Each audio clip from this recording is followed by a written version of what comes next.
Hey there! Today we're going to be looking at this pen. I had to grab it from the lineup right beside me. This is the Moonman TI, TI for titanium. I'm not sure it actually has any titanium parts. It looks more like aluminum, but that doesn't matter. It's a Moonman, and I will say this about it, it's a pen. So let's have a look at its features. Okay, so here we go with the Majohn Moonman TI.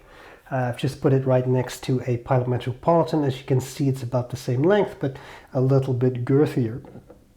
This pen did not come in a box. It just came in a little baggie, and then there was a manual that came with it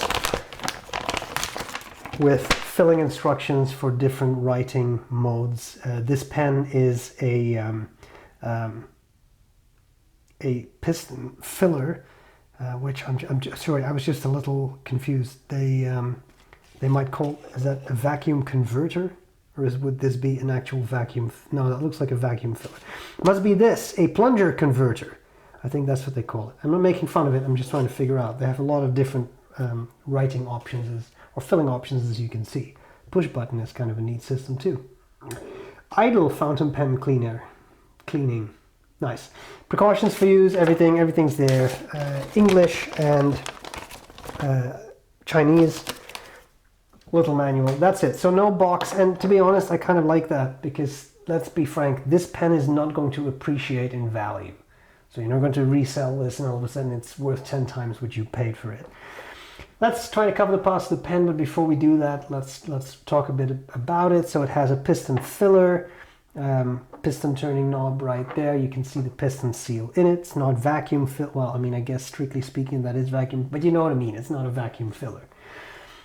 Aluminium, aka aluminum parts. I like that bit is aluminum. It looks kind of neat to me.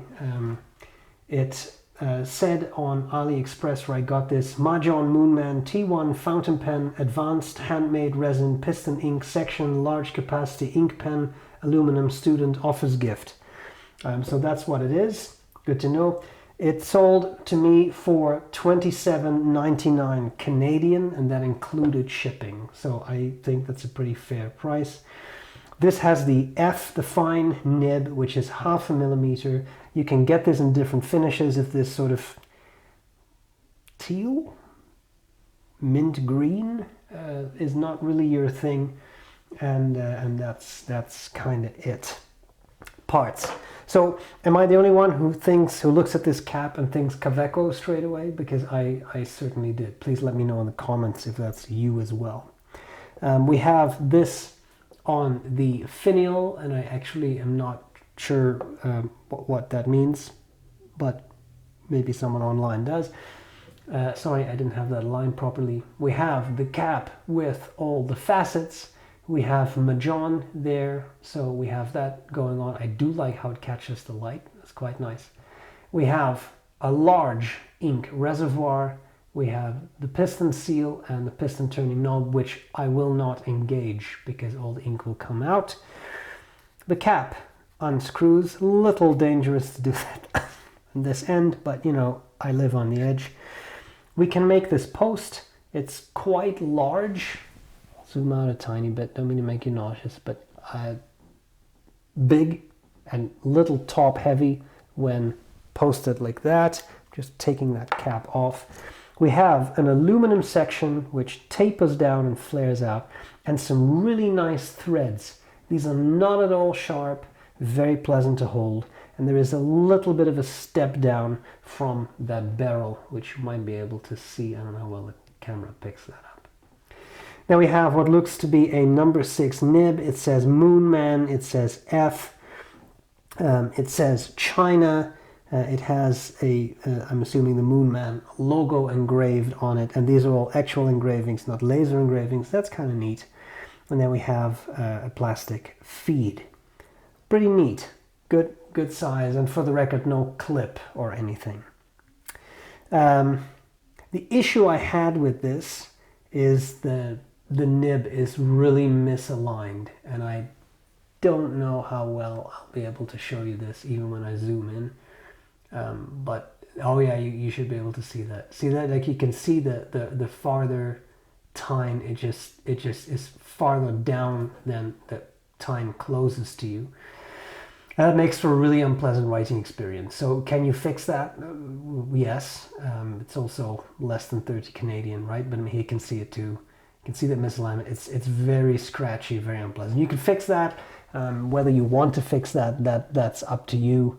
But it came misaligned. I didn't do anything to it, and I wanted to keep it that way so that you could also see what it was like out of the, I would say, box, but there was never any box.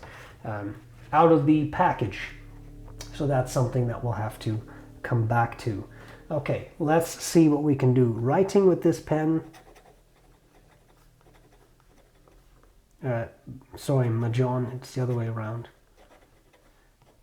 T1, this is the fine nib, and this is, it just dug into the paper there because of that misaligned tine stuff. Waterman turquoise, whatever, the South Sea blue, whatever it is.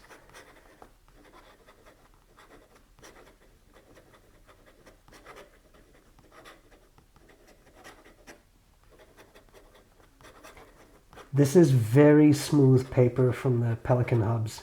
As you can see, there are skips, and it's just because of the misaligned tines. Like it's not great. Bit of fast writing.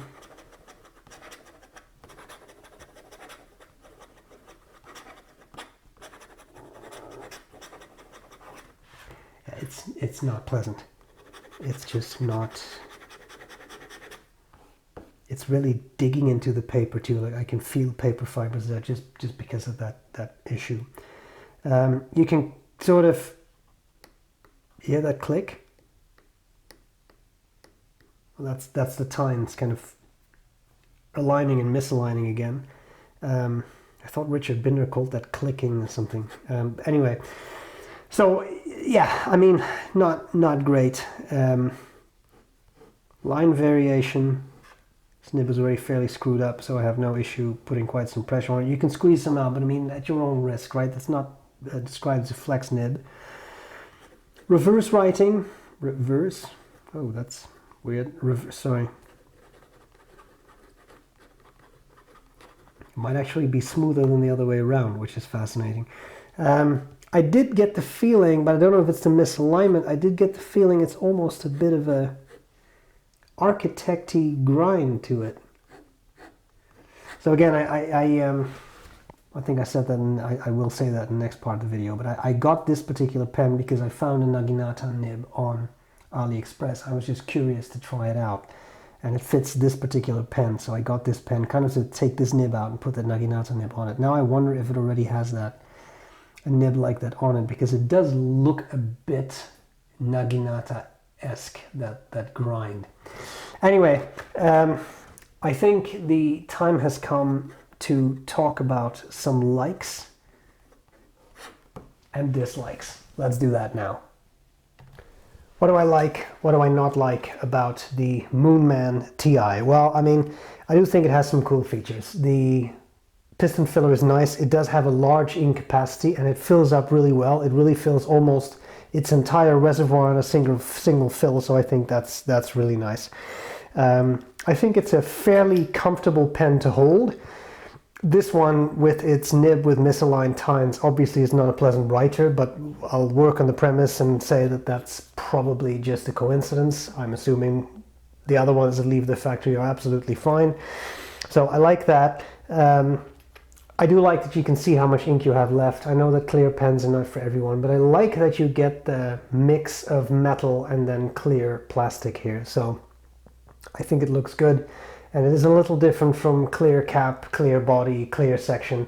Some people don't really like that. This, I think, is a nice mix of things. The price, I mean, having paid under 30 Canadian, including shipping, it's really not that bad. I can probably align the tines of those, of the nib. Really, I ordered this pen because I saw a Naginata nib on AliExpress, and I was fascinated by that. So I ordered that, and it said it fit this pen. That's the whole reason I got it. I didn't care about the stock nib that came with it. The Naginata nib never arrived, by the way, so I guess now I have a Moonman TI. Anyway, having said that, I think it's a fun enough pen. It's fairly affordable. You get a piston-filled pen. It's pretty neat. It's just that my nib is really poor and unpleasant to write with. But again, I think I can probably fix it. And at this price, things happen. At least it writes. I mean, it's just not a pleasant writer, but it writes. I've seen much more expensive pens that didn't write at all. So anyway, that's it. I hope that was useful, and I'll gladly see you later. Bye!